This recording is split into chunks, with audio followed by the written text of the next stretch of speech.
Aínda que este domingo amencía con néboas e sen apenas vento, co consecuente risco de que non puidese disputarse, a segunda xornada do Trofeo Pitusa Sabín Regata Mar de Finisterre desenvolveuse finalmente sen incidencias, con todas as probas previstas para os Open e unha máis para o RC que non puideron completar o programa debido á nova entrada de Brétema que comprometía a visibilidade.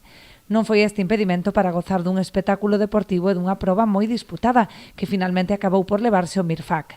A embarcación da Armada Española de Ferrol, patroneada por Diego López, conseguía impoñerse na categoría o RC 1-3 por tan só 4 segundos, fronte ao seu rival máis directo, o Urbapazo Náutico de Cabanas, e o bon terceiro do Club Náutico Punta Lagoa.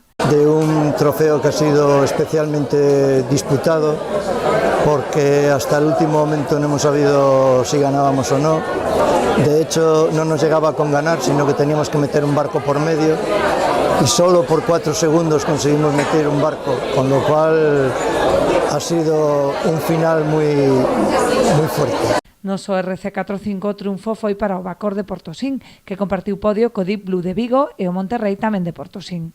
Na categoría Open impúxose o Camping Ría de Arosa do Náutico Arousa Norte, seguido do Montaraz e do Monte Uli.